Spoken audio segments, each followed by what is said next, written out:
मैं तुम्हें फिर मिलूंगी। अमृता प्रीतम द्वारा लिखित 132 पेज की किताब पेंगुइन रीडिंग हाउस से पब्लिश हुई है। यह एक कविताओं की किताब है। ये कविताएं 2002 में लिखी गई थी, लेकिन इनमें इतनी ताजगी है कि आज भी जिंदा है और हमेशा रहेंगी। इमरोज ने इस पुस्तक के बारे में लिखा है कि 84 वर्षों से ख्यालों के दरिया में अपनी कश्ती में पलंग पर बैठी कविता लिखती, कविता जीती व जिंदगी के पांचों दरियाओं के पल पल पार करती रही और फिर शेष जीवन वह अपने पलंग पर सांसों के पानियों में डोलती रही, सिर्फ डोलती रही। आपको बता दें, यह अमृता प्रीतम की अंतिम कविता की पुस्तक है। तो करेंगे इस किताब पर चर्चा। मैं हूं ओशी और आप देख रहे हैं बुकबाज। If you are not subscribe our channel, please do subscribe and don't forget to press the bell icon.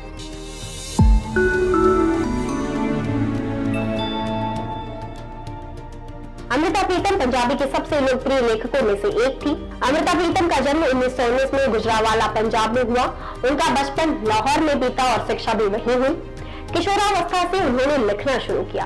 उन्होंने 100 से अधिक कविताओं की किताब लिखी, साथ ही फिक्शन, बायोग्राफी, आलेख और आत्मकथा लिखकर साहित्य में नया मुकाम हासिल किया।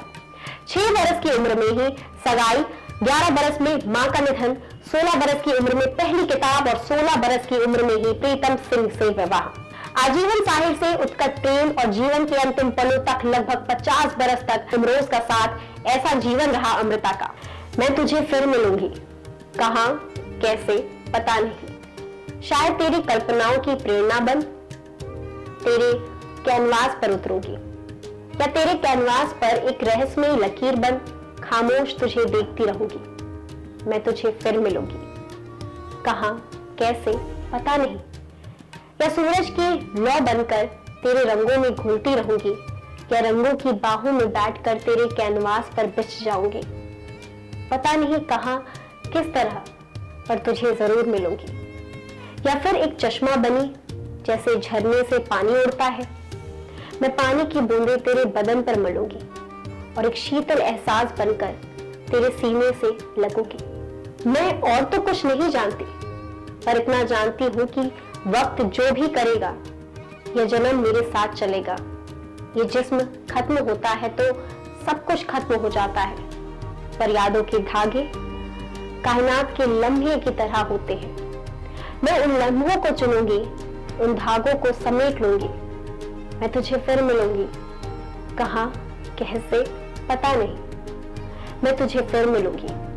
अमृता सिर्फ साहित्य प्रेमी की ही चहेती नहीं थी, बल्कि प्रेमी युगलों की प्रिय थी। कायल था उनका ताउम्र मशहूर शायर साहिल लुधियानवी के लिए निष्पाप, निस्वार्थ और समर्पित प्रेम। हैरानी की बात यह थी कि एक ऐसे समय में जब महिलाएं किसी के लिए अपने प्यार को छुपाए रखने में ही अपनी भलाई समझती हैं, अमृता ने साहिर के अपने प्रेम भाव को खुलेआम स्वीकार किया। हालांकि साहिर और अमृता का मेल शायद समय को मंजूर ना था और ऐसे समय में अमृता के जीवन में इमरोज दाखिल हुए। इमरोज पेशे से एक चित्रकार थे। उनका असली नाम इंद्रजीत था, पर क्योंकि इमरोज का मतलब आज होता है, तो वे अमृता के जीवन में हमेशा उनके इमरोज बनकर रहे। इन दोनों का प्रेम भी अद्भुत था, या फिर कह लीजिए आज भी है। अमृता का जीवन विवादों से भरा हुआ। 31 अक्टूबर 2005 को उन्होंने इमरोज की बाहों में ही दम तोड़ा। तमाम उम्र एक ही छत के नीचे रहकर भी अमृता और इमरोज अलग अलग कमरे में रहा करते थे, और उनका ये प्रेम कईयों की समझ से परे था। उम्मीद करते हैं आपको हमारा ये वीडियो पसंद आया होगा। ऐसे ही वीडियो को देखने के लिए हमारे चैनल को अभी सब्सक्राइब करें।